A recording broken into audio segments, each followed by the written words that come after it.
This is my air drying system that I built. So I have it come out of the pump, goes into this transmission cooler. It's a 16-pass transmission cooler with an electric fan on it. And I've got a little power inverter here that switches from 110 to 12 volt. So that turns that on. That basically cools the air down almost to ambient, drops a lot of the condensation out of it, which gets caught by this water trap. And that's an automatic emptying, so it just sprays out the bottom. And then this is a giant desiccant filter. It's a 2-quart desiccant trap, so any moisture that gets past the water trap gets caught in the desiccant. Then from there, it goes out and back into the tank. And ever since I've installed this, I go to the bottom and try to drain the water out of the tank. I don't get a drip. Not one drop of water makes it into the tank. So this system is working awesome. And it's all attached to the compressor, not to the wall. So I can move the compressor around, I can drag it in and out of the shop. It's all attached, so it works perfect. This video is going to be in 3 parts. The first part, I'm going to explain how to build this for yourself. So I'm going to show you every little piece and part and all the little fittings and how to put this together yourself so you can build it. And the second part, I'm going to talk a little bit about why you should care. Why do you care whether your compressor has dry air? Why is that important? So we'll talk about that a little bit. And then in the end, maybe just a 50-cent version of the science on why this works, how it actually works. How can this little contraption remove all the moisture out of your air? So to get started here, here's how this works. So normally your air compressor has an output line that comes from here out of the pump and goes straight down into the tank down there. Just one little line. And so I took that off, threw it away, I don't need it anymore. And I'm routing this through a cooler instead. So it goes through all this stuff and then goes down into the tank. So the air that comes out of this top pipe can be up to, I don't know, maybe 210 degrees. Pretty hot air.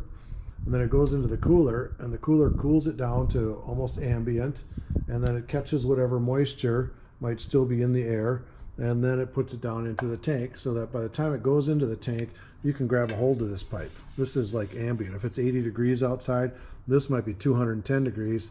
This might be 80 degrees. So it's ambient temperature by the time it gets into the tank, and then it's dry. So there's not going to be any moisture. So let's go through all the fittings and parts that you need for this. This is a little diagram I put together that shows all the components and all the connections. Okay, I'm going to run through these parts pretty quickly, but you can pause the video if you want to get a better look at them. So first is the aluminum tubing. It's 3/8 aluminum tubing that you'll need.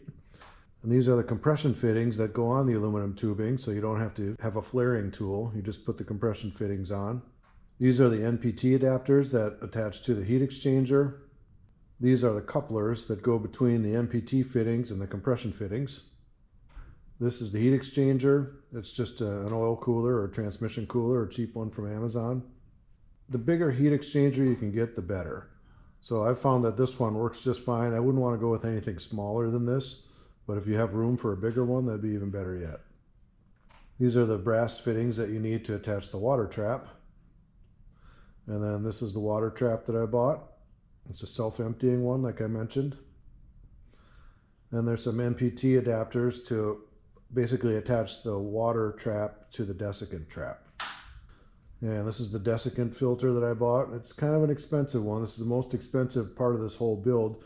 I'm sure you could find cheaper ones, maybe at Harbor Freight or something, but I would say go 2-quart or bigger if you can find. I wouldn't go any less than 2 quarts, because the desiccant, when you're doing like a full paint job on a car, if you're just using a little bit of air here and there, they'll probably last for a long time. But if you're doing big jobs, you can fill up those beads with moisture pretty quickly. These are the desiccant beads that go into the desiccant trap. They're a dark blue, kind of a purplish color. And when they're dry, they're dark blue like that. And then as they absorb moisture, they turn pink. Now, if you've ever bought a new pair of shoes and it comes with a little white packet full of beads in the shoe and you're wondering what that packet was, that's what it is. It's desiccant beads. It's meant to absorb the surrounding moisture. If there's any moisture that gets in the shoe or in the package, that'll absorb it. Just keeps things dry. And so you need to check your desiccant trap periodically. And when the beads turn pink, you need to either replace them with new beads, or you can take your pink beads and you can spread them out on a cookie sheet and put them in the oven at 200 degrees for about a half hour. and that will dry them out. They'll turn blue again. There's going to be a quiz at the end. I'm going to ask you, why is it that putting these in the oven dries them out? Trivia question. And your air compressor should already have a one-way valve, but just in case you need one, this is what it looks like. You can get that on Amazon too. You don't have to buy one of these typically because this is a one-way valve. So that just means compressed air that goes into the tank can't escape back up. So it's a one-way valve. It only allows air to go down, not up. This fan is a 12-volt fan for a car. So it would be for like an oil cooler or a radiator, transmission cooler, something like that. It's just 12 volts. But I don't have a car battery to power this, but I do have an extension cord. And so I need a little power inverter that can take the 110 volts from the extension cord and turn it into 12 volts to power the fan. So that's what this little box is for. They make all kinds of different ones. I wanted a pretty robust one that's going to last a long time, so I bought one that's slightly more expensive, but they make cheap ones too. It just converts 110 to 12 volts. Now the way this little power supply works is anytime I'm going to run my compressor, I just turn the compressor on and then I turn this little switch on.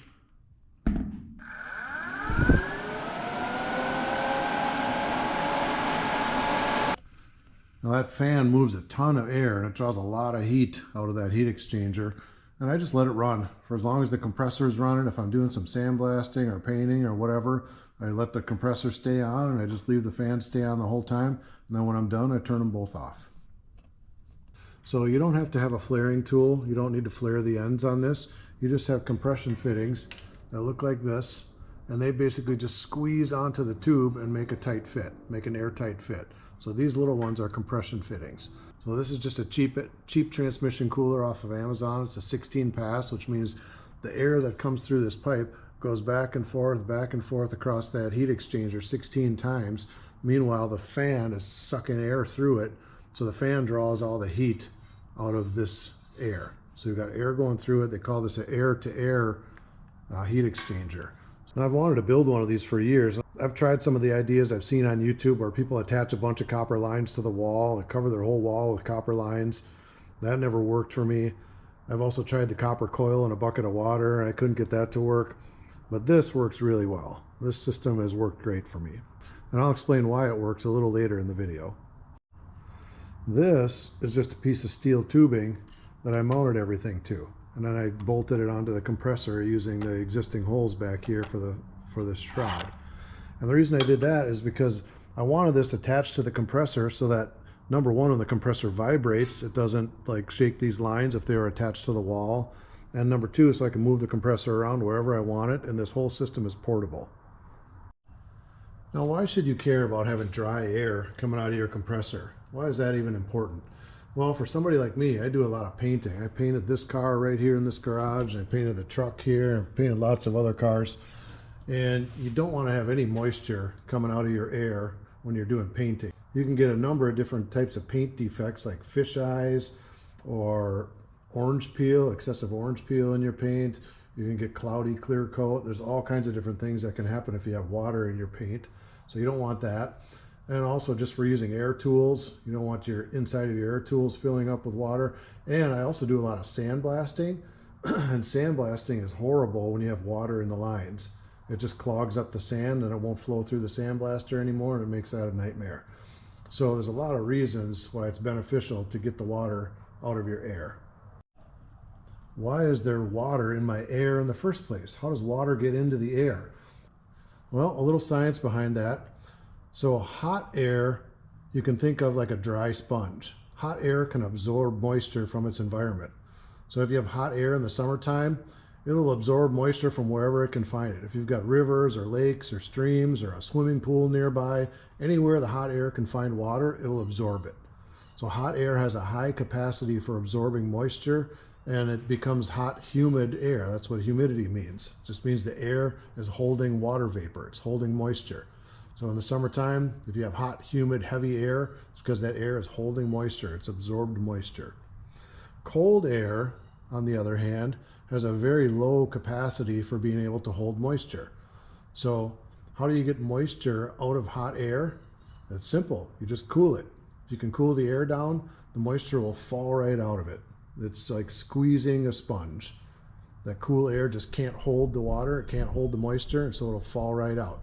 And incidentally, that's what rain is. What makes that even worse is the compressor actually heats the air even more. So you might have 80-degree humid air on a summer day, and the compressor heats it up to 210 degrees, so it can absorb even more moisture. So that makes the problem worse. So you have hot air in the summertime, your compressor sucks it in, heats it up even more in the compressor, pumps it into your tank. How does that hot water vapor then turn into liquid water at the bottom of your tank? How does that process happen? Well, there's some science behind that, but the simple version is when you compress air, that also reduces its capacity to hold moisture. So when you're compressing the air, it's like you're squeezing it like a sponge, and some of the water falls out. So you have hot water vapor going into the tank, and that's how you end up with liquid water at the bottom of your tank. It's because of the pressure.